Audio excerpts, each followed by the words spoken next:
Rob, if you're listening, it should be coming online soon. Okay. That's what you did last time.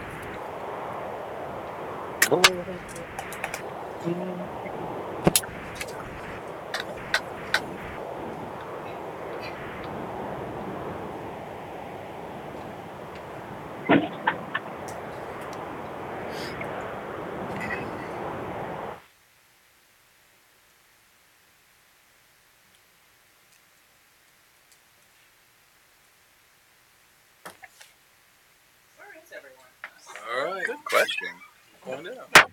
They're all online. 7 o'clock. Call the April 4th DeSoto City Council meeting to order. We'll start with roll call. Lane. Here. Murdoch. Here. Daniels. Virtually present. Montemichael. Here. Ritter. Here. And the council, everyone's present, Mayor. Okay. Please rise, those that are here, and join me in the Pledge of Allegiance. I pledge allegiance to the flag of the United States of America and to the republic for which it stands, one nation, God, indivisible, with liberty and justice for all. Okay. Our first item is a consent agenda, which is the minutes from our March 21st meeting and a pay ordinance. And then we have a proclamation that's not on the agenda that we need to get added to the agenda. Or do we need to add it to the agenda? No, you can Okay. just proclaim April. Well, all right. Well, before we go to the consent agenda, then I have a proclamation proclaiming April to be Fair Housing Month. Do you want me to read it? Okay. Whereas the Congress of the United States passed the Civil Rights Act of 1968, of which Title VIII declared the law of the land would now guarantee the rights of equal housing and opportunity, and whereas the City of DeSoto is committed to the mission and intent of Congress to provide fair and equal housing opportunities for all, and whereas the fair housing groups and U.S. Department of Housing and Urban Development have, over the years, received thousands of complaints of alleged illegal housing discrimination and found too many which have proven upon investigation to be violations of the fair housing laws, and whereas equal housing opportunity is a condition of life in DeSoto, Kansas, which can and should be achieved now, therefore I, Rick Walker, Mayor of the City of DeSoto, do hereby proclaim the month of April 2019 as Fair Housing Month, and express the hope that this year's observance will promote fair housing practices throughout the City of DeSoto, Kansas. Proclaimed by the Mayor this 4th day of April 2019. All right, now we will go to our consent agenda minutes from the council meeting on March 21st and pay ordinance 851. Any discussion or a motion? I'll make a motion. We approve the consent agenda. Second. All right, we have a motion and a second. Any discussion of the motion? If not, roll call, please. Lane. Yes. Daniels. Yes. Montemichael. Yes. Ritter. Yes. Murdoch. Yes. Thank you, council. Motion carried. Okay, next is call to public, and in light of the audience, Somebody turn this on. the speaker, let me, Yeah, they are kind of tinny now. he's got a hot mic. Let me I don't know. see what I can do. Is that any better? Is it any better now? No? I think it's because of the phone. It's when the phone's hooked up. All right. I'm trying. How about, that seems better. Is it better now? Okay, it has to do with the phone input and output. So, Are you still there? Yeah. Yes, I'm here. All right. I'm just muting myself when I'm not All right. talking. okay. All right. So now we will say that in light of the lack of audience members present, I will not read the whole statement, but we will walk through call to public. And seeing none, we'll move on to old business, which we have none. So number 4, new business. Consider ordinance 2462, amending the city code related to building code accessibility standards. Who's in charge here? Well, I think I have some of the background on it. All right. Patrick did prepare the ordinance. When we adopted the new code, the new family of building codes last fall, there were several different codes that we adopted. One of them has to do with the standards for accessible use in buildings and facilities, basically ADA accessible use standards. When we adopted that standard, we thought that all the other communities in the area were going to do the same thing. And it turns out that they have not done that. And actually, the last time the codes were adopted, the ADA requirements followed suit with the new code. And it doesn't appear like that's going to happen, at least not initially this time. So the immediate issue has to do with Country Village Apartments. We're working with the architects there. And you'll remember toward the first of the year, we granted an extension, a 3-month extension to the code for anybody who had a project underway. They're not going to quite meet that deadline. So it's not an issue except for the standard. And so with all of that combined, the fact that ADA standards won't follow this new code, and none of the other cities in the region appear like they're going to. We just want to roll back to the previous code and go with that, unless something changes. So that's what the ordinance does. It just removes that new code from what we adopted. So there's a new code, but nobody wants to use the new code yet, but we're going to use it in the future? Possibly in the future. They might revise that code. They might revise it. I don't know. It's just the standard. It's a significant change in terms of the space required for handicap access in commercial buildings. So, I'm not sure what the ICC is going to do. Well, it's an international code, right? So maybe they are using it in Europe, but we have not adopted that, or at least in the Midwest, I would say, probably. But it doesn't change slopes and width. It changes the space requirements or the... Yeah, clearance requirements for bathroom facilities, doorways, entrances, hallways. There's some nuances there that I'm not completely familiar with, but just talking with Steve, it sounds like it was really causing a problem with the apartments, but then also would cause issues with any other commercial facility that would, the next one and the one after that. So.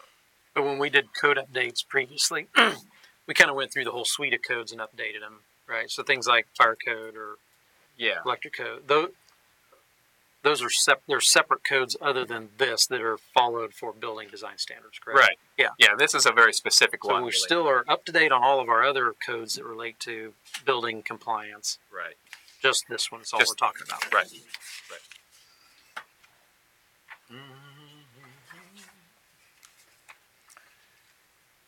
Well, Question? Oh, go ahead, Lori. nope. I was just going to make a motion if nobody had any questions. I didn't know if anybody had a question over here. I'll make a motion. We authorize ordinance number 2462, amending the city code relating to building code accessibility standards. I'll second that. Okay, we have a motion and a second. Any discussion? Rob, did you hear the motion? Yeah, I heard the motion. I heard all the discussion. I have no more input. I'm good with voting. Okay. Roll call, please, Lana. Ritter, Yes. Lane, Yes. Daniels, Yes. Monaco, Yes. Murdoch. Yes. Thank you, council. Motion carried. Okay. 4B, consider purchase of utility trucks for street and parks departments. Yes, council, this is kind of the next phase of or this year's phase of our equipment replacement and vehicle replacement program.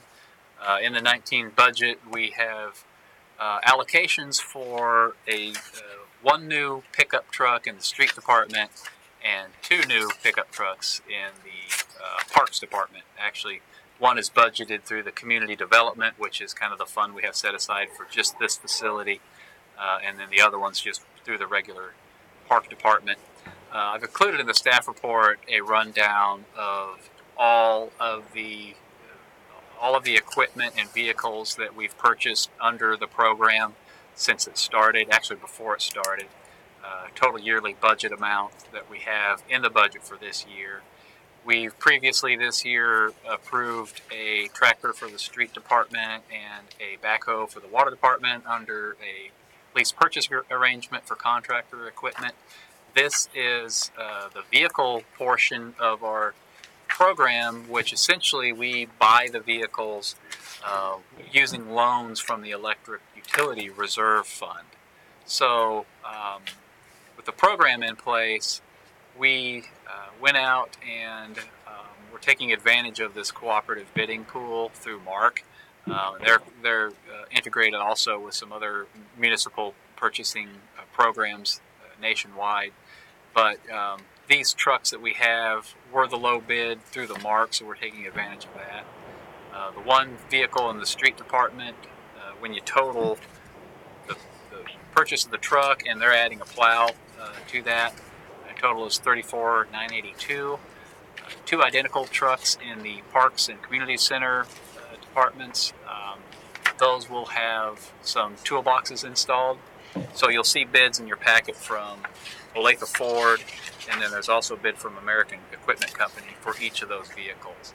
So we're asking for authorization to make those purchases, and to do so we need funding from the Electric Reserve Fund. In total for the three vehicles throughout those three different budgets, we have $20,774 budgeted for 2019. We'll use that money to essentially reduce the initial principal amount of the Electric Reserve Fund loan. The interest rate is up to us, but our standard is to go somewhere between what we could borrow for and what we're getting on our investments. So we could borrow it somewhere around, probably under 4.5%, somewhere around 4% probably. Our investments are making less than 1%, so I'm suggesting an interest rate of 2.75. Last year we did a 2.5% interest rate. So the term would be 4 years. So the program has 5-year payoffs. So this would represent the first year, and we're only borrowing for 4 years. So that'll be the yearly allocation amount, and that would start next year in 2020. Those would be transfers into the Electric Reserve Fund. So to borrow that money requires an ordinance that Patrick prepared as Exhibit B, and that requires a 3/4 majority vote to borrow from that fund. So if you're comfortable moving forward, I'll ask for the passage of that ordinance attached as Exhibit B to the report, and authorization to accept those bids from Olathe Ford and American Equipment Company in a total amount of $112,985. Questions from council?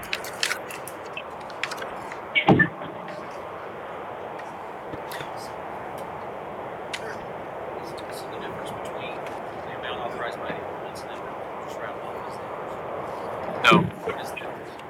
The difference is what we have allocated in the 2019 budget. So we only need to borrow 4 years, huh? Right. Yeah, we don't need to borrow the whole amount from ourselves since we've already allocated the first year of this. 92. That's right. Yeah. For the ordinance. But you need 2 motions or 1 motion?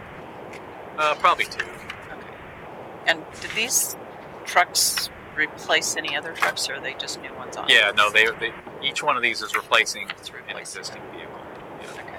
And what do we do with the existing vehicle? So we roll those down or roll them out? Yeah, we'll probably sell them on Purple Wave, and I think we had this discussion about a list of equipment earlier this year. I don't remember if these trucks were on that list or not. I think one of them actually is going to get rolled to the water department to replace an older truck in that department. But so before we put anything on Purple Wave, I'll come back, or I'll at least let you know that we're selling those on there. And I think that we're going to sell 2 of the existing ones, keep one, but I could be wrong about that. But we will be increasing our fleet by 1. Potentially. Rob, you have any questions? I do not. All right, I'd like to make a motion then to pass ordinance number 2463 as it's written. Second. Okay, we have a motion and a second. Any questions or discussion? Roll call, please. Lane, Yes. Daniels, Yes. Monaco, Yes. Ritter, Yes. Murdoch. Yes. Motion carried. I'd also like to make a motion to accept, to authorize the city administrator to accept the proposals from Olathe Ford and American Equipment Company in the amount totaling of $112,985. Second. All right, we have a motion and a second. Any questions or discussion? Roll call, please. Monaco, Yes. Daniels, Yes. Lane, Yes. Murdoch. Yes. Thank you, council. Motion carried. Okay, item C, consider text amendment to the subdivision regulations relating to electronic highway signage. Yes, Council. Brad came in my office this afternoon about 4:20, and he started kicking around the bush about whether we were going to discuss this or not, and asked if he could maybe not attend tonight's meeting because he had something else to do. So I said, fine, that's good. So he wrote the memo, but and maybe Patrick can fill in here if I go astray. But essentially, this item was considered, for a good part of 6 months at the Planning Commission, and after discussions and public input and a couple of revisions, we drafted the text amendment or proposed text amendment that's in your packets. The one that's in your packets does show some red lines, but those red lines are basically red lines from previous versions that the Planning Commission saw. So this probably is just all new language for you. At their November meeting, they made a motion to recommend approval of the text amendment to the council, but that motion died because it was a 3-3 vote. They had further discussions at their meeting. They didn't have a meeting in December. Had further discussions at the meeting in February, where some other motions were made, but still a lack of action was taken. And Patrick, this is where maybe you should correct me, but in reviewing the motion that was made in November and the Planning Commission bylaws and state statutes, we've concluded now that essentially the council cannot technically take action on this because there was no affirmative recommendation from the Planning Commission. In other areas with zoning change and some other stuff, a non-action by the Planning Commission can be acted on by the council as though it were a motion against, but not in this case because it seems like sort of because of a technicality maybe. So we've concluded that really the only action the council could take at this point is a new direction to the Planning Commission to reinitiate the process, which would call for just almost starting from day one, a new public hearing and discuss the issue again, or no action, in which case the issue is essentially it's dead right now as we stand today. So we thought the bylaws, I think, do call for a report to be sent to the council. So this is the report, and if there's any discussion or any further action you can want to take on that, that's why it's on the agenda. So, I think I did circulate an email that Councilman Daniels sent requesting that we table this issue until he can be here in person. So that's where we stand right now. If I can just add one thing, the statute with regard, if this was a rezoning, and I think it has to do with because there's property rights involved, a tie vote would be considered a recommendation against what was on the table. But with regard to amending the zoning regulations, the statute's silent on that. So then when you go to the bylaws says it's treated as no action. So that's why there's really nothing for the city council to do other than, as Mike said, start the process over. Okay. So, Rob, you're asking that we table this until you're here in person. Is that still your wish? That would still be my wish, yes. And what difference would it make in person or on the phone? Yeah, I guess it's the topic can come up, but the action on the the acceptance of the Planning Commission report, it is what it is, right? Yeah, there's really no action to take. Yeah, there's no action to take. So it's a matter of do we. So right, so we can. Right, so really, all we're doing is there's the discussion of whether or not to send it back or have the Planning Commission take it up again. We can take up in May the first meeting in May when you're back, I guess. Right, so that's true, right? This is just hearing a report, and then we will discuss whether or not we want to. Yeah, because there's really nothing to table. No, there's nothing really to table because we're not going to do anything right. with it because it's dead. Right. Is the Planning Commission missing any members? There were, but so unfortunately, I think both of those meetings. Tim was gone in We had November, some people gone. and then I think in February he ended up being gone again, or someone else. I think it was Tim both times, and Johnny. And then Johnny was going to be gone the next meeting. The next one. But so it was hard. There was not a good. There was only one person. Hemphill was also. Yeah. Richard. No, Hemphill was there. Yeah. Yeah. You know, the sign topic has come up multiple times over many years. You know, I was on Planning Commission for 13 years. I was on it with Bob Garrett when we went through it. I was on it with Richard Hemphill when it came up, and it's came up since I was not on Planning Commission. And you know, I think I appreciate what they did. I appreciate that they talked about it over a period of months. I think what I see is there is no overwhelming opinion or no shift in the opinion of how to move forward with this. So, you know, I respect what the Planning Commission did. I have a little bit of an issue with pushing it back to them because I know as a Planning Commissioner, you know, you're an independent body, right? You're a recommending body to the City Council, and if you're being essentially mandated what to do, then your role as that independent, community-focused body is diminished. So I appreciate what they did. I think they were thoughtful.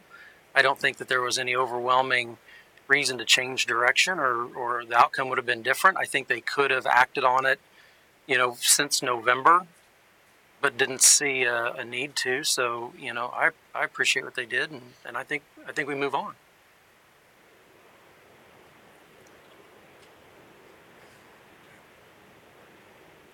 So there is no action to be taken here on this at all, right? Correct. Yeah. So, There's receive the report. So Rob, do you get that? So then, when you're back in May, then you can pull it up, or we can add it to an agenda to discuss whether or not we want to have the Planning Commission reinitiate an action or study of the sign ordinance. Yeah, having attended the Planning Commission meetings, having watched the discussion, having realized that one of the no votes was actually not pertaining to the actual sign as much as some other issues, I would appreciate being able to discuss it, but when I'm in person and don't want to keep my mic muted as much due to background noise. Okay. Very good. All right. Well, and that's an easy one to take no action on. Yep. So we'll pick it up again when you get back with us in May, and we'll move on tonight. Item D, consider engineering services agreement for the 2019 CDBG sidewalk project. Yes, Council. This project, we received $75,000 in CDBG funding for this effort. We think it'll probably, the whole project, we think that'll probably fund about half the project. There is some engineering work to be done, specifically over the bridge there. This is the sidewalk that'll connect along 83rd Street from Valley Springs westward to the Engineered Air property. Brad visited with a couple of engineering firms, Milburn Engineering here in town, and then also H.W. Lochner, who does our bridge inspections, and we reached out to them to They probably designed that bridge, didn't they? Well, I don't know. I don't maybe know if they BWR? the old BWR. Yeah, it could have. It was back in the '80s when it was done. But anyway, they helped us out with some of the layout there to get the pedestrian on the bridge deck and that arrangement with the lanes. So I reached out to them for a proposal on this. Milburn was actually the cheapest, and so we're recommending that we engage him for the survey and the design work on the project. And the total amount, not to exceed amount, is $13,800. This will be funded through the CIP. He was the most responsive to our request. He was. Hopefully it was a qualifications-based selection and not a bid. Well, selection for professional it's services. both. It's both. Yes, I understand.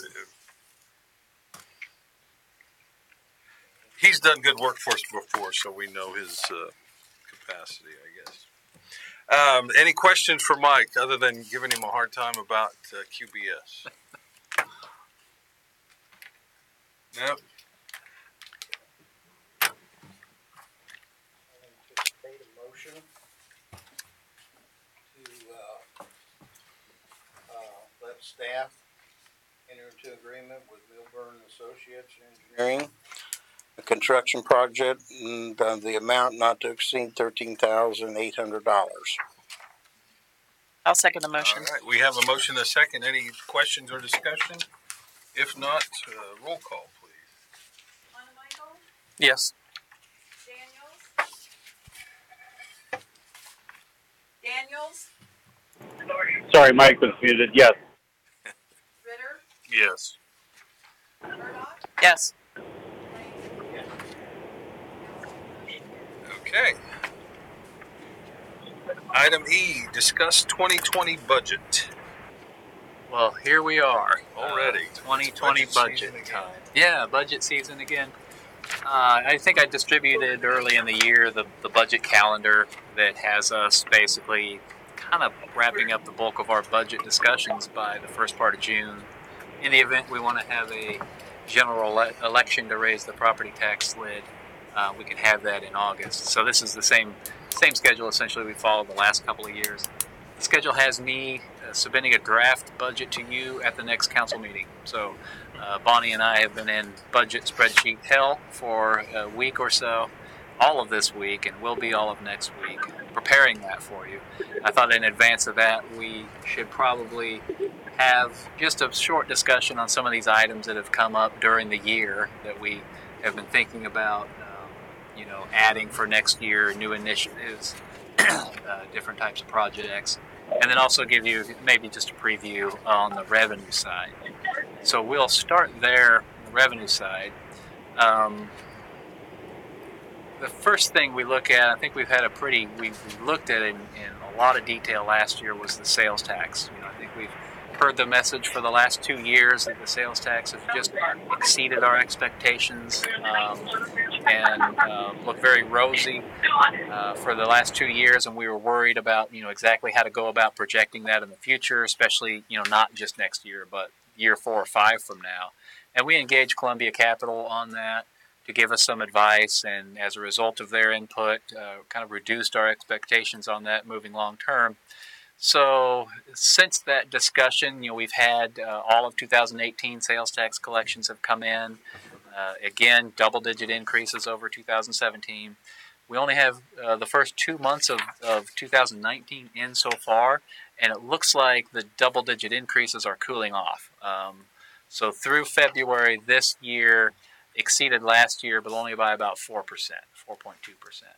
So I don't know if that'll continue. It's only 1/6 the way through the year, so I guess we'll see. But what we've done on the projections then, and this graph might be familiar to you, so 2007, this graph shows actual collections up to 2018. It shows the 2019 budgeted collection. So you can see that what we're expecting, or what we have budgeted in this year's budget is almost $200,000 less than what we actually collected last year. And then the next data point is 2020 budget. This is the number that you will see next 2 weeks from now in the 2020 budget. Something that's between what we budgeted this year and what we actually collected last year. So 2018 actual sales tax, $1.7 million, Our budget this year is 1.6 million, and next year you'll see a budget of 1.7 million. And that includes, so that totals the city and county sales and use taxes. So that's kind of the picture. And then everything after 2019 is consistent with Columbia Capital's suggestion of a rolling average of the consumer price index. So it's somewhere averaging 2 to 2.3% for the out years in our projections. So that's the story on the sales tax. Franchise revenues, I did include, for what it's worth, in your staff report, the revenue report for the first 2 months of this year. Franchise revenues are down by a bit, but I think that has more to do with the timing of Westar's payments the first 2 months. I don't know that that'll continue or not. I hope not, but we'll watch that closely. The next item... Is that an anomaly? Or I think it's just a matter of when they make those payments. It didn't hit in February. I think it'll hit. And I haven't looked at March's. We have March in, but I just haven't looked at it yet. So the next item is the property tax. So 2020 valuation numbers. I think the mayor reported a couple meetings ago that we had our meeting with Paul Welcome, who's retiring, by the way. Had a meeting with him several weeks ago. Our valuation did increase, so our appraised value increased 6.12% in 2019, and the assessed value increased by 4.8%. So in terms of total valuation, we have the real property that comes from the county. This $73 million is the appraised or the assessed valuation from the county. Also, you add personal property and the assessed valuation of the utilities in town. These two numbers come from the state. We don't get those until really late, usually toward the end of May. So during our budget process, we're estimating those. So I'm estimating, just based on the trends from 17 and 18, personal property at 3.2 million and utilities at 4.3. So the total valuation that we'll use for our budget preparations is just under $81 million, and that's compared to $77.7 million that's in the current year budget. So you'll see those. Permit and licensing fee revenues were up quite a bit last year. I think it's pretty easy to see why we have building activity that continues to be pretty strong. I expect that to continue throughout 2019. Merck has actually come in with a $6 million project, and they're pretty consistent with that multi-million-dollar renovation projects at their facility. So they just came in with another one. And then the Country Village Apartments, we do anticipate them submitting an application, and we've estimated that fee to be around $180,000. So that's a significant chunk of change there. So we expect that to come in pretty healthy. So all those revenues assumptions in play, assuming that we don't change mill levies for any of the funds in 2020, the general fund revenues are expected to increase by about $230,000. So from about $4 million in this year's budget to about $4.23 million for next year's budget. That's mill levies remaining the same. So the revenues aren't quite as rosy as we've seen, especially on the sales tax, but I think we're looking pretty steady there on the revenue side. So the next portion of the staff report here is kind of devoted to expense considerations, and these again are just ideas, and I think stuff we've discussed, or some of this we've discussed at the council level. Some of it has come at the staff level. So the one thing I know that we have discussed that I forgot to put on here, so I don't forget, is kind of an increased effort on the economic development side. I think we've talked about that quite a bit. We've had the joint meeting with the EDC and the Chamber of Commerce. I think there's some desire to increase our level there, just from a financial commitment standpoint, if nothing else. So that's not, I discussed that, but I know we've discussed that. I didn't make the staff report. So on the personnel side, wages, job market continues to be tight. I think I heard a report just today that the unemployment is as low as it's been since the 60s, in terms of, I don't know if we have underemployed or people who are on the sidelines still, but we're seeing that, as in terms of just the regional unemployment rate's pretty low. Cost of living inflation remains pretty modest. I've got some more work to do on that. I'm not exactly sure where I'm going to land on that in terms of recommendations for wage increase for 2020. I think it'll be between 3 and 4%. Also on the personnel side, we've discussed additions. The first one in the water department, Doug's asking for next year a position that basically is a water department maintenance, a controls maintenance position that would be another full-time equivalent for his department. And then here we've talked about adding an administration staff for communications or outreach, maybe a part-time position here at City Hall to do the public outreach stuff. And then part of the Parks and Rec Master Plan, we've discussed adding staff. If we're going to add programs in the Recreation Department, we've talked about adding staff to handle some of that stuff too. I don't know, if that's a full-time position or if that's a part-time position or if these two part-time positions can be combined into one. Finding that perfect person might be a little bit difficult, but the person that can really run recreation programs and is great at social media, I don't know if that person exists or not. But those are a couple of things that we've talked about. Thing that we could add in there about having somebody that would be talked to you about it before, grant person. Oh, yeah. That we'd like to see added to the staff. Please make sure the mics are on if somebody's talking. Oh, sorry. Yep. Mic on now, Danny? Yeah. Danny was talking about adding a position that might be a grant writing position or somebody who could at least partly fill that role. Okay. Okay. All right, then on the personnel,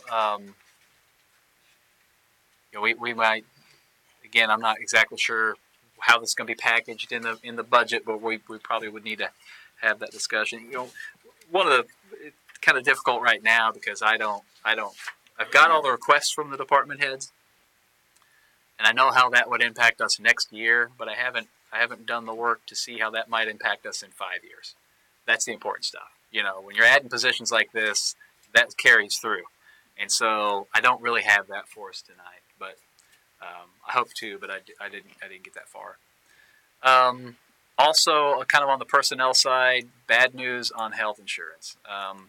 When I wrote this last week, it looked like NPR health insurance might be going up 15 to 18%.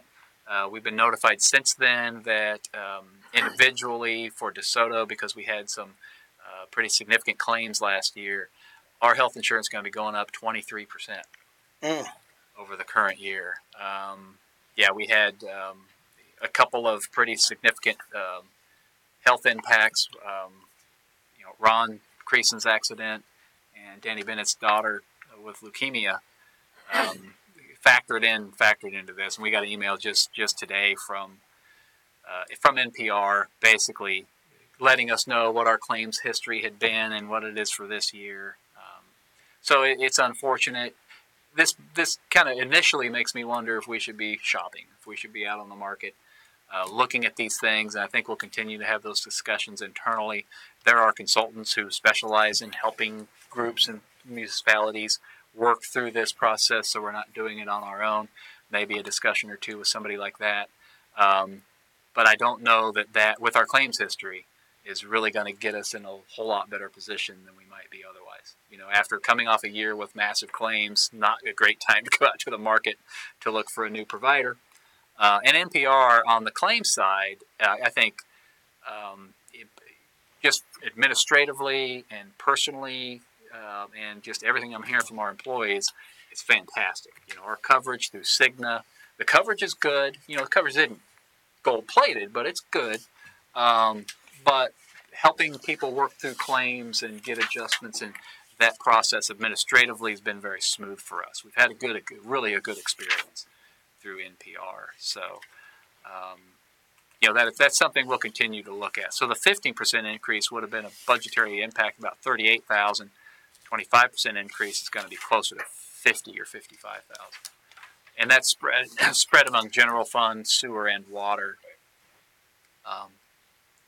So that's the story on the health.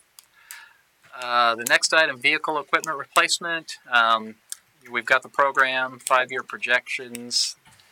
The on the list for next year is a backhoe and a pickup in the street department, a dump truck in the sewer department, and 3 pickups in the water department. I think we'll probably not do the dump truck next year. Talking with Ron and Brad, we think we're going to make some adjustments there. So that'll change a bit. But the 3 pickups in the water department they're just on their last legs. We need a new server for City Hall. That's going to cost $15,000 to $20,000. Our current one's 5 or 6 years old. And with the fiber internet connection, we're looking at a cloud-based server that would be cloud-based backup, but would reside here. So our cloud server would reside here that we would own. Does that make sense? I don't know. Sort of made sense to me. I don't know. Like a rock. Cloud. Rob, does that make sense? Yeah, it's a hybrid cloud situation where you have an on-premises server that synchronizes up to a cloud-based server for redundancy and backup. Exactly. It's becoming very common. Okay, that's what our IT people are recommending. So, my first thought was that we got the fiber, we don't even need a server. And they no. So we'll be budgeting for that next year. The next item is summer concert series. So we'll definitely, this year it's in that unspecified initiatives we're pulling out of. Next year we'll be budgeting for that. We'll have a little better feel for overall cost for that. I will be budgeting for continuing involvement with Discovering DeSoto. The first 2 years we've budgeted $20,000. Rose has indicated that she needs a little more. She's doing some more mailings and she's printing more copies. So the price will go up just a little bit on that. The next item Jay brought to me last week. I don't know how much detail you need, but the boiler room, the main boiler for this building resides almost directly below us here. There's a concrete slab right out these windows that you could see. I always just thought it was a sidewalk. It turns out that's the roof for the boiler room underneath, and it is just falling in. So we need to replace that next year, $25,000 to $35,000 range. The next item is this idea about the building preservation funds, and I'm not sure that's the best thing to call them, but more of a capital improvement sort of asset management style of budgeting for long-range maintenance on our bigger facilities. The Brad and Jay put together the City Hall master plan that he presented a couple of months ago, and it brought up the concept of a year-to-year rolling building preservation fund. For that, I think that's a great idea to do for other big facilities, and the ones that come to mind, of course, are the water plant and the sewer plant and the street department facility. So Bonnie and I have been talking internally about how best to budget that. We actually have funds already in place, not money, but like fund structure already in place for the sewer development fee and water development fee. So I think putting money into those separate funds so that that can roll over from year to year, and then we can start thinking long term about maintenance and preservation of those facilities. So, instead of each year coming and saying, we got a boiler roof that needs replaced, we're going to have to budget $35,000. That'll be in a building maintenance fund, and we can just program that in a kind of on a 5-year CIP type basis. So you'll see that, and we'll have more discussion about that. Just for kind of reference, the number figure that we came up with in the City Hall master plan, just for this facility, was it's about $57,000 a year. I don't think we're going to be able to fund to that level, but hopefully we can approach that. And if nothing else, it'll get us thinking more long term about planning for upkeep of facilities that we have. It's great to have a brand new water plant, but at some point, it's going to start Not brand new anymore. degrading. Yeah, like sewer plant. It turned 10 years old last year, and still starting to wear out on it. So, and that's just though for maintenance, not improvements on City Hall. Right. Yeah. So it wouldn't be like a fund that we build up funds to completely renovate the upstairs. This is just to make when the AC unit goes out, we got some money to do that, and that's kind of how it was structured. And I think that's what we'll do on the other ones. Jay took everything that's currently here, assigned a replacement cost to it, and assigned a total life to it. And you divide out the total life by the replacement cost, and that's how much money each year you need to account for to replace that item. And you multiply all the thousands of items around, and that's $57,000. So, in very simplistic terms, that's kind of how you do that. The next item is the road maintenance program. So we've got $400,000 in the road maintenance program for this year. We took that out of the CIP, and it's now just budgeted street department. It really is just to maintain existing pavements at an acceptable level of service. And I think the question that came up when we talked about our program for this year is, hey, is $400,000? Is that enough? The answer probably is no. In 2014, we did this generated that road maintenance program policy, kind of a document that took a look at all the roads in town and established different levels of service for different areas. So the rural sections, have a different level of service than urban sections, and arterials got different levels of service than local streets. And then we have included in that maintenance preservation techniques with crack sealing and mill and overlay and slurry seal. That was done before we really did any UBAS, so UBAS isn't in that. But anyway, the number we came up with then was $742,000. So $400,000, it's a little more than half of that, but that number is also 5 years old. So there's, some thought that we need to significantly increase to $400,000. And I don't know how much we could do without major impacts to future fund balances or mill levies or any of that. But that's a discussion I think it does need. I fully support fully funding a program like that. But we do need to be careful about how it impacts other areas. Since we operate our water system, is there a similar view of our water distribution system? In terms of not completely unfunded maintenance or Yeah. anticipated rehabilitation that may need to be put into the distribution system? No, not completely, and not completely on the sewer collection system either. And that was partly my thought with the sewer and water, with the building, the maintenance funds. I think on those two, we lump the distribution and the collection system in with that as well. So we have a full system maintenance. My thought initially was water towers painting. Water tower maintenance is something that you do need to program for. Right now, we don't really. We don't have it.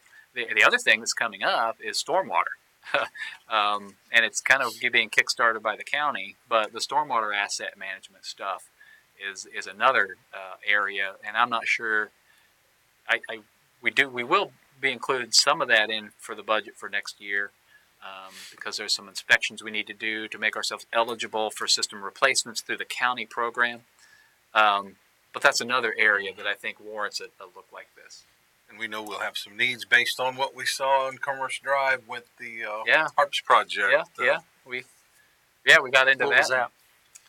Corrugated pipe was this brought it out. So we had and it was tear out and replace was more economical than a liner or anything. Yeah. So. Yeah.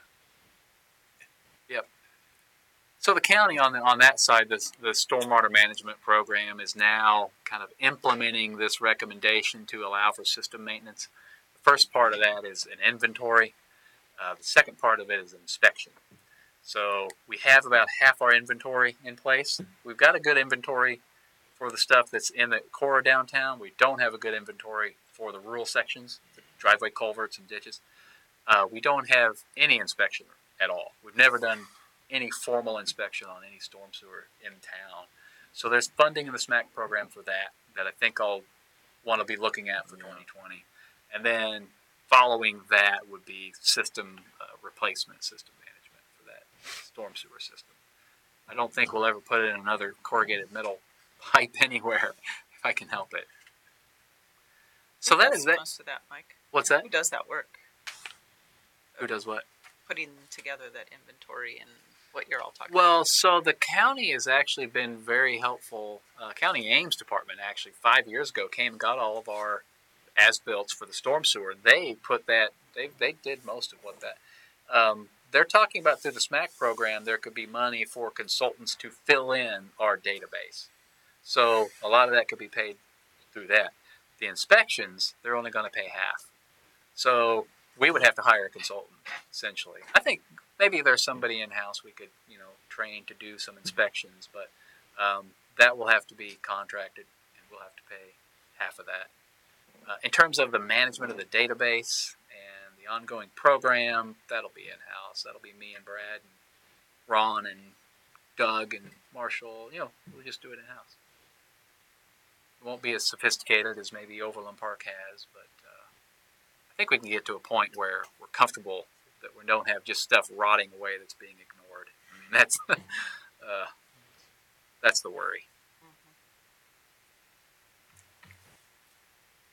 Okay, so really that's kind of it. That's my list for the 2020 budget that hopefully you'll see at least 90% of, depending on how successful Bonnie and I are at crunching the numbers the next 2 weeks. The last thing on the list here really relates to this year's item on the unspecified initiatives. We got $450,000 this year to do some stuff. And we haven't really had much of a discussion on what to do. Lots of ideas have kind of been floated around. Some of these you might be thinking about in terms of budget for next year. So these bullet items that I've got shown on the staff report they come straight out of the budget document. We're not obligated to do any or all of these, but they were just a narrative of what we were talking about in 2018 when we were formulating the budget. First one's broadband incentives.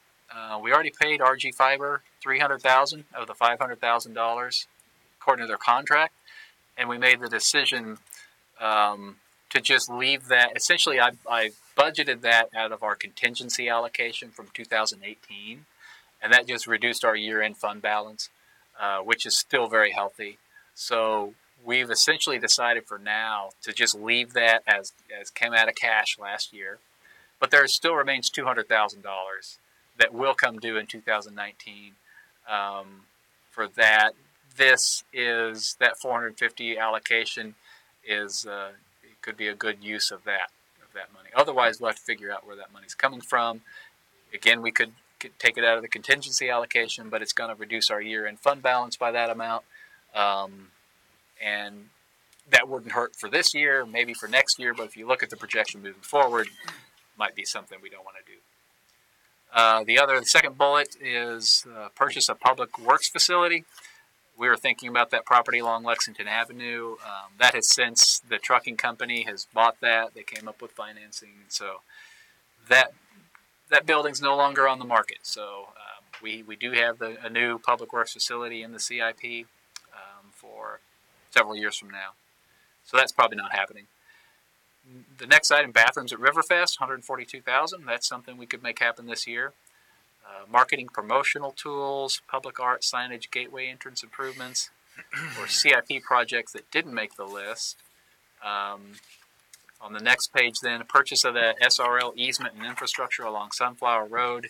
We've been talking with them for more than a year about this. Those discussions historically go slowly, and I expect they'll continue to go slowly. We just threw out a number at them. Of course, they realize it's non-binding and means nothing but the paper it's written on. But we threw out a $100 figure for that. If tomorrow they say yes, sign us up, then I would recommend we do that. But they haven't yet. The last item on the list is this discussion we've been having about pedestrian access, pedestrian crossings along Lexington Avenue. It comes up pretty often. I think we've talked in some detail about overhead pedestrian activated signals at certain locations. I started thinking about that and laying out some of that work. I think we could make that happen still this year with allocations this year if we decided to proceed with that. Those Hawk signals, they're called. I can't remember what that stands for. High intensity activated. Yeah, pedestrian hybrid. Yeah. The overhead pedestrian activated signals, $30,000 to $50,000 each. So that could add up pretty quickly. When you're looking at 3 or 4 or 2, or maybe we do 2 now and do Maybe 2 future. and then a couple later. And also you can't just put those anywhere, so there would be maybe some more additional sidewalk that we need to extend.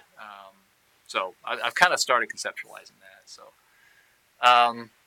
those are things that are possibilities with the $450,000 this year. Now, again, that allocation goes away at the end of the year, but we could choose to allocate a similar line item in next year's budget if we decide we want to wait on spending some of those funds. So that was it. Okay. I think I'll stop there. Yeah. Questions, comments, other ideas, things not on the list that should be mentioned? I have a question. Certainly, Dan. You talked firstly about those franchise fees. Is there any, and this is to Patrick too, do we have any statute of limitations that we have to meet if we don't get these payments in at certain times? And if they go through the whole year and we don't receive these, is there any recourse we have? Because we know we haven't lost any customers, especially like to Westar. And we know we've added customers that have come on due to the new construction in this town.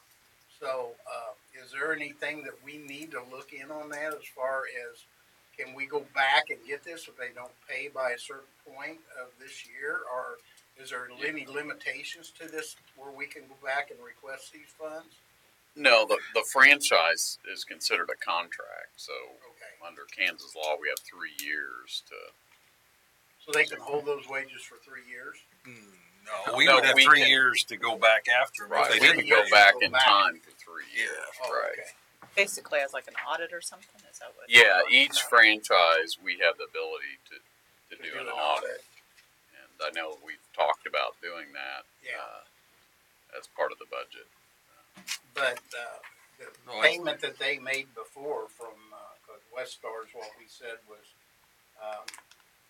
past due. I mean, no, I don't want to say it's past due. I mean, I'm just saying that this discrepancy. So last year, year to date, so through February last year, we had $82,000 in revenues from Westar. This year, it was only $62,000. I just haven't looked into that. I don't know what's behind that number, why that number's down, but it's early. It might pan out, in that's odd March. That it would be down that far. Yeah, so it's down, because you're looking at, your customer base, and we've added new people to this community. It's not like we're losing. Yeah.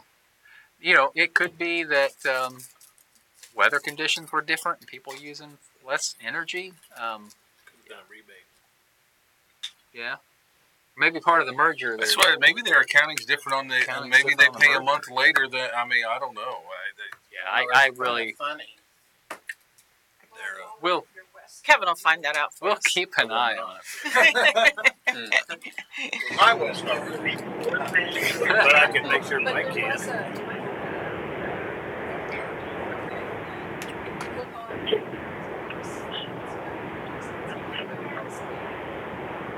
There's a rebate to all of the Westar people. Yeah.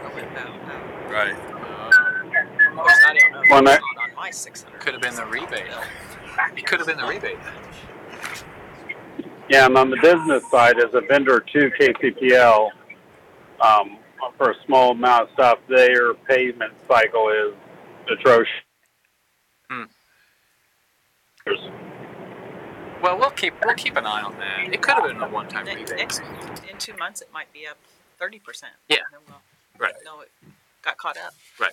It's kind of early to do it on 2 months. And Yeah, that was my about it thought off too. 2 months. Yeah. That was my thought. Thank you. Any other? I was glad to see the person that I thought we were getting this year is on next year's. What's that? The part-time communications person. I still have it in my head that was. Oh yeah. I wondered about that. So it isn't programmed for this year. No. But at least we're talking about it. And I think that's a pretty vital topic. When you look at our strategic issues, when you look at what are the problems in our community, communication's obviously one of them. And when we see third-party information getting thrown around out there that's really misinforming probably a large part of the community. We got a lot, we got a lot of good stuff to tell, and I think we need to make sure that people are adequately informed. This is a position I really think is important, not just for communication, but for outreach in general. So I agree. The city is growing. We want more services. We want to do things, and our staff is just not always going to be able to keep up with it. And we're going to have to keep growing staff to. The things that we're asking Mike to do isn't something Mike should be doing. That's why I think added to this position, a grant writer, to help us as we grow and get us an application so we can grow as a city and be getting some. Hopefully that'll be something they'd be qualified to at least do, or we can send them to school to learn to do. I know there's classes. Mark has training every year on. Have you gone? I've sent Mike the information on it. I've seen those too. Something probably that is more value in Mike's time than keeping up our Facebook page. Yeah. I think there's people that, And Mike is he's got a really good dry sense of humor on his Twitter feed. I would hate to see that go.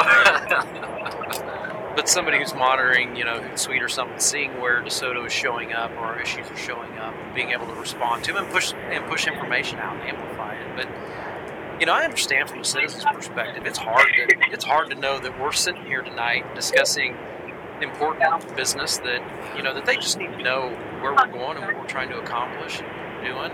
And it's hard to stay informed. It's hard to provide input.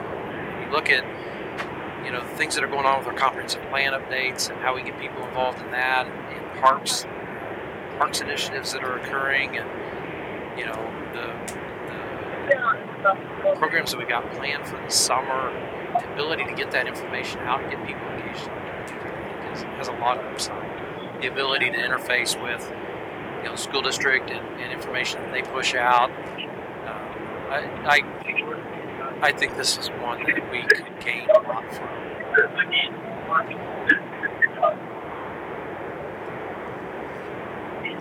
And I really like pedestrian crossing, and of course, bathrooms.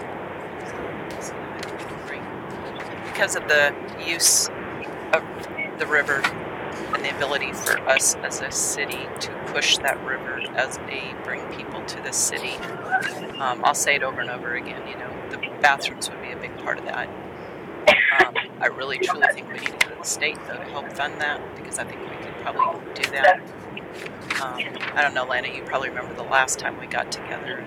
We were talking about that, and then we got talking more about the parking lot, and that was the previous park and tourism director, but I still think that there'd be some possibility there that we need to reach out and try. Because if they would fund that with us, that's a very easily doable project, And and she is really, really, really active. If you're not following her on Facebook, you have got to, because she is out there and she knows people, and she still supports DeSoto. And the big plus with DeSoto is the 2 access points to the river. no one else has that, and you could get. We need a business going in town. That's not for this discussion, but Yeah. but somebody out there listening needs to do that. That's the three things I wrote down for the 450 was the 200 for the fiber, and a couple of the crossings and the bathrooms. Yeah, they're good things that are benefits to the community, and you're putting money into it that is there now. It's there to do something, and and they fit our strategic plan, right? And I want to make sure that that the things we do fit our plan, and that we're acting on our the other way around, that we're investing in things that have shown up in our strategic plan. Right. Okay. Good. We good there? Still down at the park down here, we're still renting portable units down there, aren't we, during ball season and stuff? Yeah, we do. Yep. And we haven't thought about opening up those other restrooms down there yet. Yeah, that's a so kind we're of just still paying that out of pocket during ball seasons. And it's we supplemental. can maybe alleviate some of that if we opened up these facilities down there. Right. That's a little bit wrapped in with the parks master plan and some of the discussions about, and I've got it to report on. I know we've talked about that before, but how bad a shape are the parking and bathrooms? Is the old bathhouse in that it? I mean, good. it's not in good shape. Otherwise, we would have done it. Obviously, right. I think the biggest problem there is that when we took the pool out, we cut the sewer line. The sewer service is cut, so that would have to be redone. But that's kind of wrapped up in the discussion about the Parks and Rec plan recommendations and. Well, no, I mean right. It could be done. But is there sewer lines reaching all the way to Riverfest? No. That would have to be an on-site system, a septic system, or some sort of a holding tank, some sort of alternative. There is a force main. There is a force main. I'm not sure we want to tie into that rascal. It's a big one. It just all depends on pressures. Yeah. We don't want the pressure to come the other way. Is that what you mean? I tied into one 10-inch force main for Did you really? Project in Bowling Green, Missouri. Really? Yeah. Doug's just scared to death of that backflow check valve make failing. Sure the check valve's good, but we had to.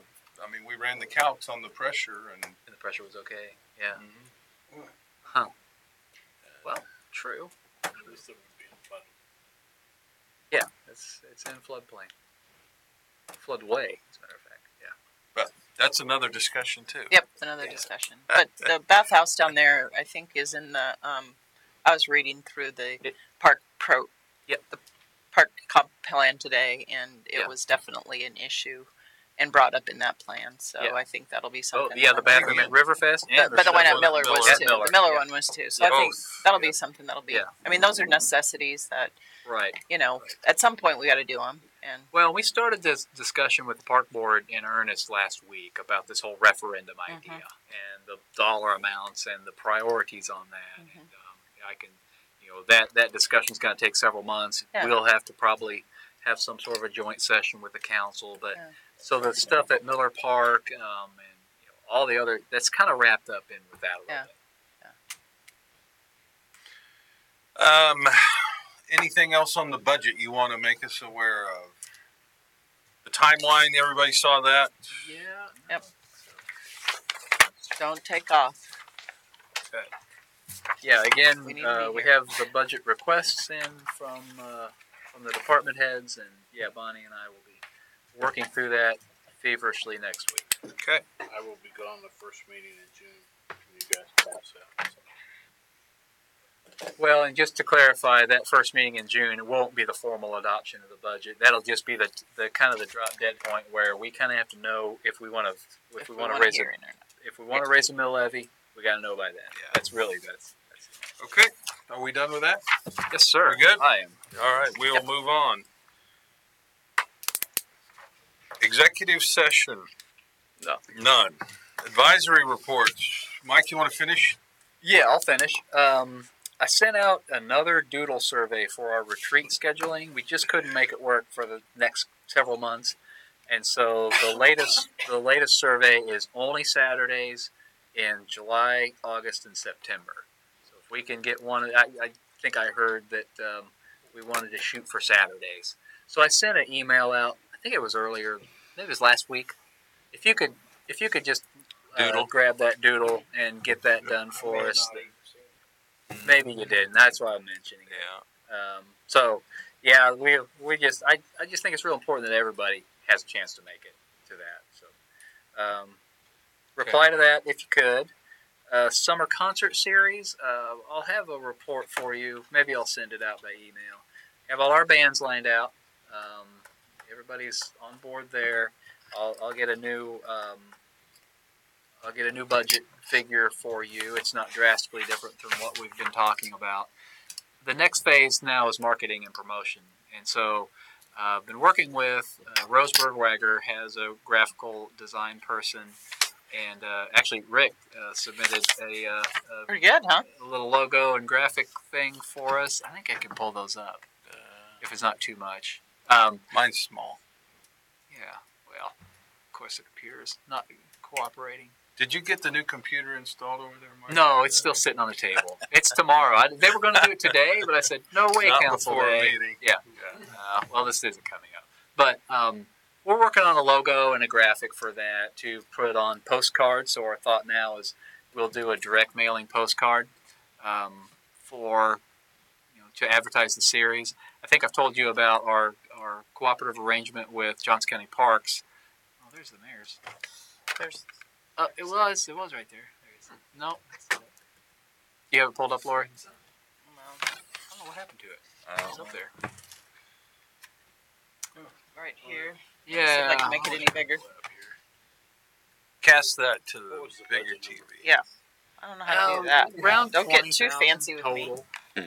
So that was Rick's idea.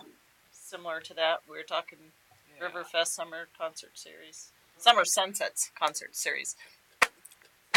Yeah, Yeah, Summer the word in Sunset. So there. that was what I wanted to bring up. The word of the series, the name. The name.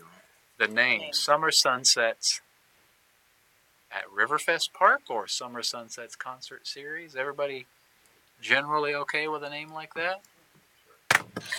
I'll go for just anything. I like the name Riverfest in it.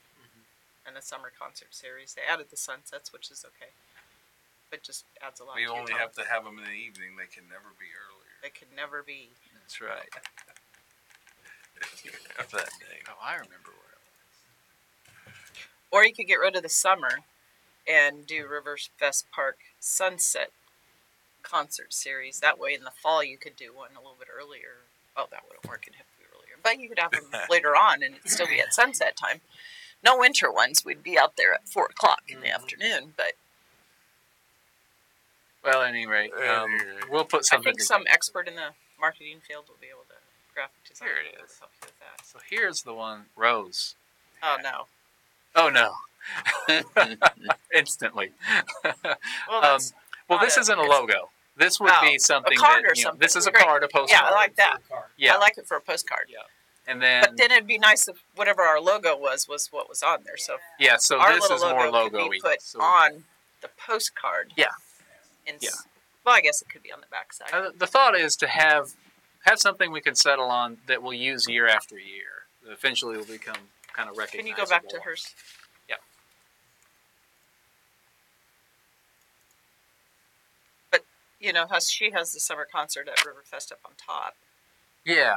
If So that you our use little the- logo was there. Whatever Right. our little logo. I think she's talking about But that's a cool.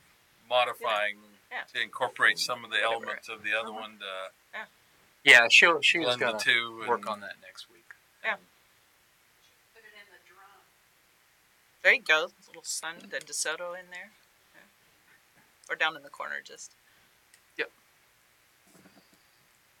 Okay. Perfect. Very good. Very good. Very nice. Anything else? That is the Hudamaki, or no, that's the Merc stage at Riverfest. There, we need to get it sponsored and get the canopy. Get that canopy bill. Now you're Yeah. thinking, Mayor. That's the idea. That's why he's a mayor. Those are the things that we need this outreach person to be a part of to Yeah. help do stuff like that too. Because, those are, the whole idea of that whole Riverfest Park having a naming right. My big one was West Star because the lighting and everything that we would need down there. Okay, it could be the West Star stage. Those concerts were great concerts. It was just so hard to keep the sponsorship up. It's a ton of work. Well, right now we need permanent things there, like the canopy and possibly more lighting, and so that's why you give what's that? And well, the restrooms too. But we're already doing the restrooms. We're already talking about that one. We did have lighting that was going to be provided to the 2 electricity points down there at the pump house area. It's by the parking area. And then the other area was... Oh, yeah, Dante was going to get some lights put in for us, yeah. All we needed to do was install the poles at the time that I spoke to him. Yeah. So, and Doug said that Eudora might be able to help us install the poles, but it didn't go any further. Well, we need to jump on stuff like that from now on. Yeah. When was that? I tried a couple years ago. Okay. Okay. Yep, that was it. And then you did a brief update on the park stuff, so... I did, yeah, already. I had it written a down. park board meeting Monday that Mike generally covered most of. It was a long meeting, though. We had a lot of discussion on this referendum stuff, so it was about 2 hours. Yeah, we were 2.5 hours. 2.5 hours. Wow. We spent considering the restrooms at Riverfest, restrooms at Miller Park, and along with a whole lot of other stuff. A lot of trails, all these trails. The trails are big. Yeah. So all those. So the trail idea that's on there, going all the way around and back to the north side of the park, if you all that. I guess the cutting through somehow on a shorter one down Sunflower Road wouldn't be part of the. Well, that was if we get control of that easement. Is the easement go all the way to the river? It does. It does. So that would be a possibility of having. Yeah, I mean, we could, open access. I mean, even like now, It's a good idea. You can't just go first time right on it, but first if it's I heard city that. property. We talked about this before. Down the Sunflower easement? Yes, exactly. I said I wanted that trail. That's why I wanted that easement was for the trail. So you could have a trail. Yeah. You could use that. I mean, not that you couldn't do the extended one, map. but you need that Sunflower one on there too. Yeah. Because that we need to put that on this easy map. one to Right. Yeah. Okay. cut in. I talked to that's what the Urban Trail Company. I talked to them about it. I didn't get invited to their annual dinner this year for some reason. I must have had too much beer last time. The guy from the Soto is moving away. They didn't invite me back, but I talked to them, and they would be a partner in some. I mean, they're building trails all over it. They don't build hard surface trails, but they do clearing and mulch trails. But I talked to him about teaming to try and, if we could get access to that property, bring that trail down. And the green trail, I also talked to that Urban Trail Company about, and they were interested in that as long as it was I have maps of all not those a paved landowners' trail. names if you want them. What's that? I have maps of all those landowners' names along the river. Yeah, Ames About has 3 or 4 of them. Yep. Patrick had gotten you guys one. But that was the discussion, was trail. Which trails would be a priority? Which ones might make the cut? Which ones? Yep. But it sounded like it was a big item on the list. I think it was, right? Master plan. It was thing number one. Yeah. Everything was trails. connecting and, Yep. So. And the other thing that really wasn't in the master plan that we interjected into the discussion was this whole, and I wish this thing had, boy, next meeting we'll have a nice fast computer.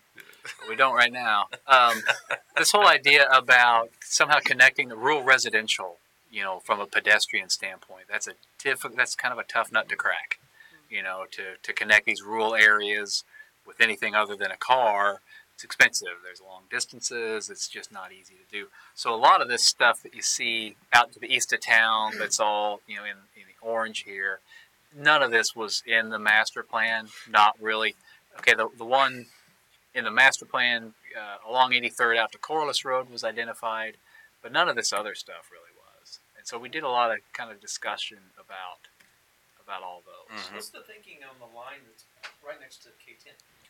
So that was actually pretty interesting. In the early 2000s, the county, number of cities in the county, and Douglas County had this plan about a pedestrian trail either within the K-10 right-of-way or immediately adjacent to the K-10 right-of-way. And they actually funded a pilot project in, is it Shawnee? Lenexa. This is Lenexa. Between Woodland and yeah. The one that's right there. where they took out the frontage road and built that. Yeah. Where did they get how would we get access rights?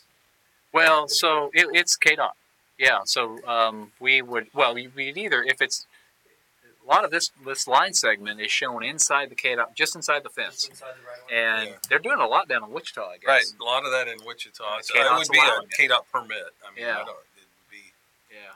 some use allowed by KDOT, but yeah, along 235 and like that, the northern, more suburban area that it was all along there. There was because that's an interesting way to accommodate biking that's not on 83rd Street. Yeah. You can still get through DeSoto. Yeah. In fact, you could get to downtown, right? Yeah. And you could get out onto Lexington and continue on to Lawrence.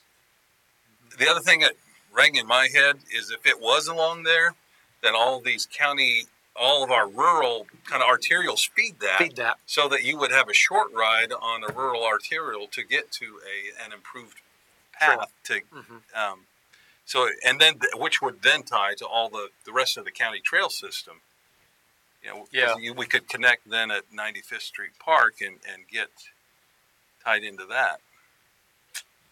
Yeah, so this blue line here, that continues. So out to Douglas. I'll go back to that, the Strava data, the app that bicyclists and joggers and whatnot use, where you can kind of already see where people are using our streets or where they're already riding and biking and whatnot. Google the Strava heat maps, Strava. You can probably pull it up right here. And it's real interesting to see what people are already doing. So how do you accommodate those that are using poor situations? Mm-hmm. There you go.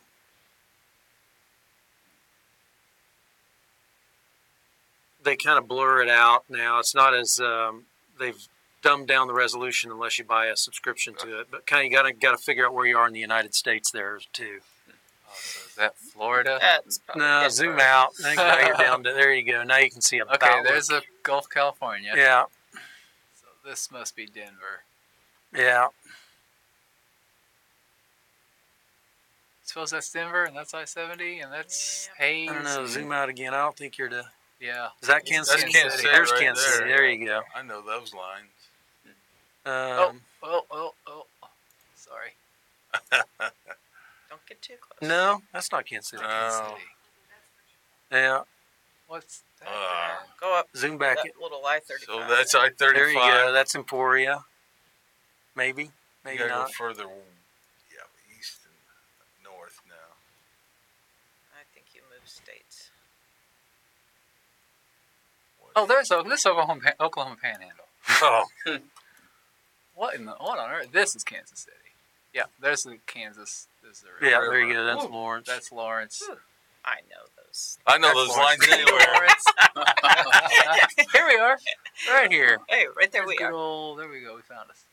There we Yeah, go. so over there on the side, where it's activity type, you can pick biking. Sweet. The next one down is like bicycling, and people and jogging or running. Oh, that's cool. And so that's for the people who use the app.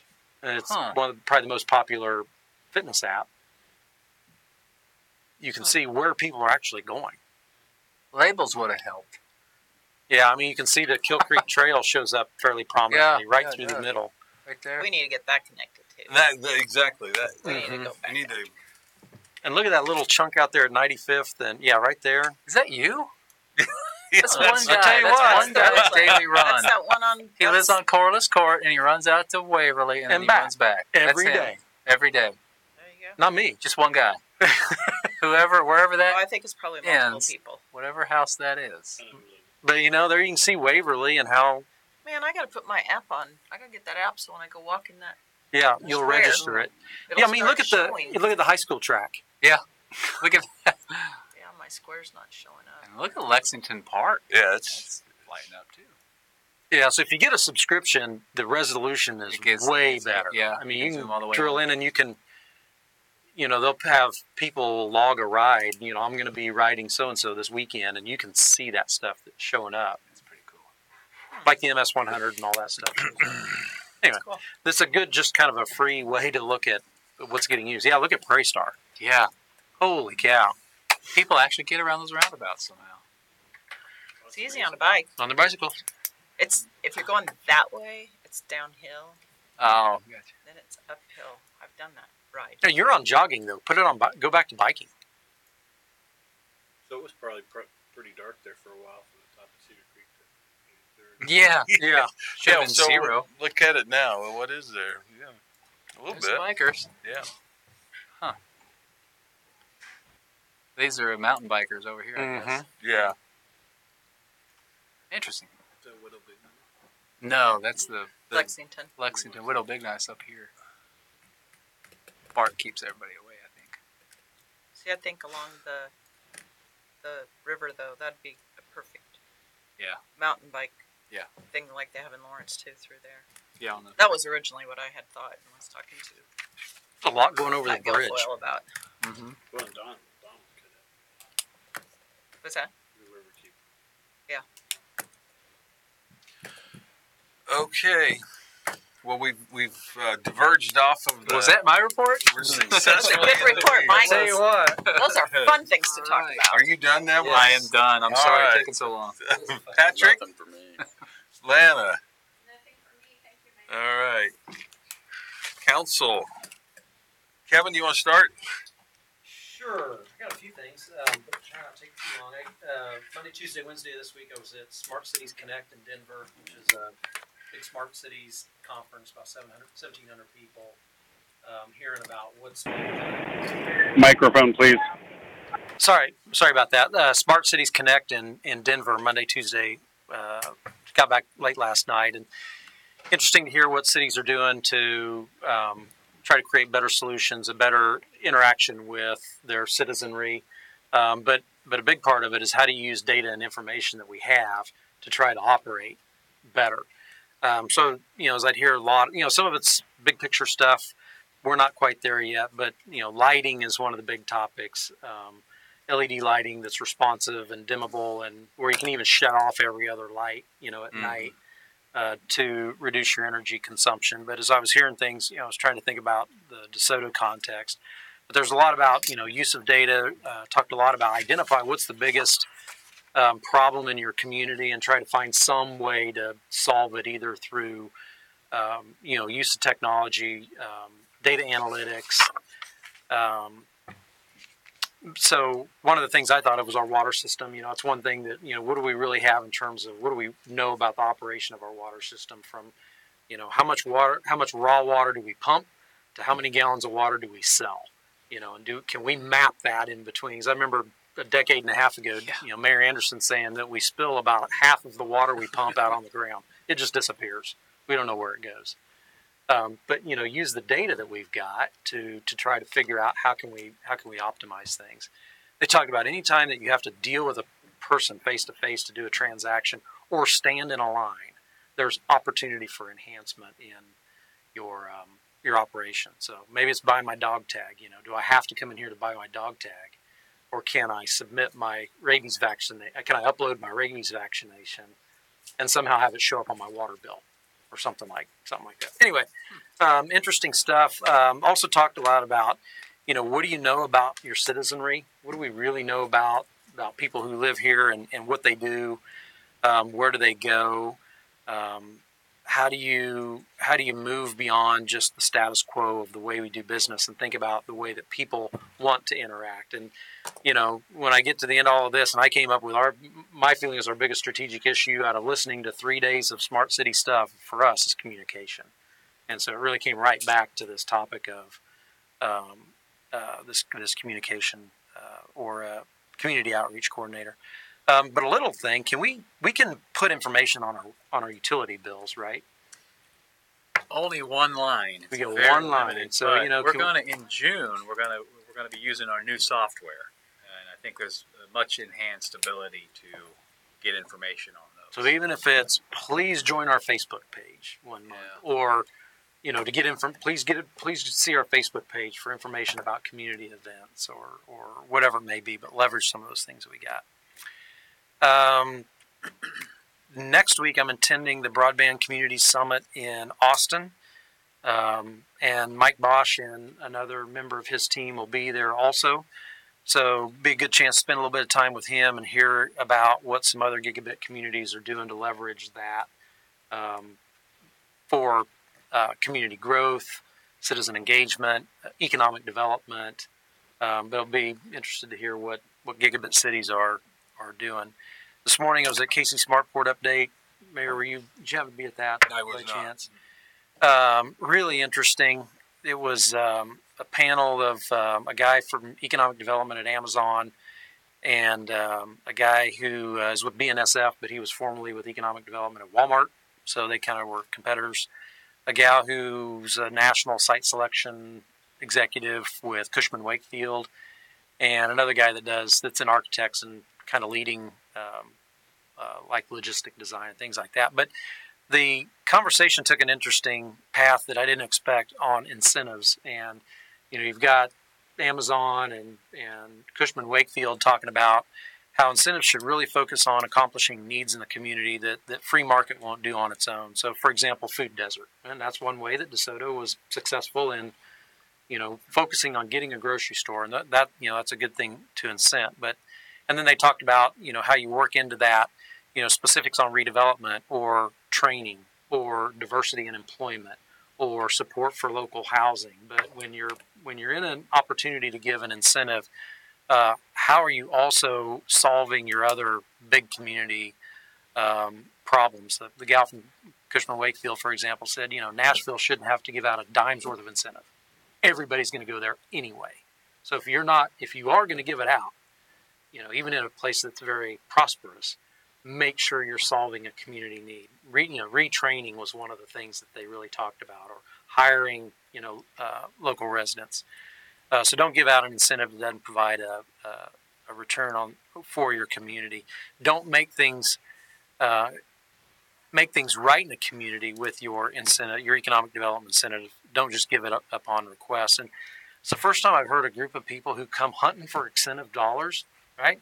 This is Amazon and Cushman Wakefield, and they were there like, be sure you're thinking well beyond that first project. So it doesn't mean don't give it, but it means be sure you understand your community's biggest needs.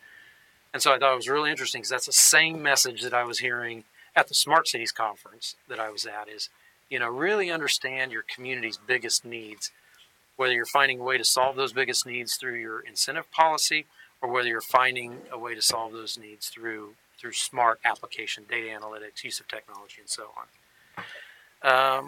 So that's all I got. All right. Thank you, Kevin. Interesting stuff. That is. Lori? I don't think I have. Kevin? I was speaking to the fire chief out of Northwest. He was concerned. He had already contacted KDOT about the concern of the bridge and the side rails falling down onto Lexington and some debris falling. So I didn't know if we might be able to help contact them as well.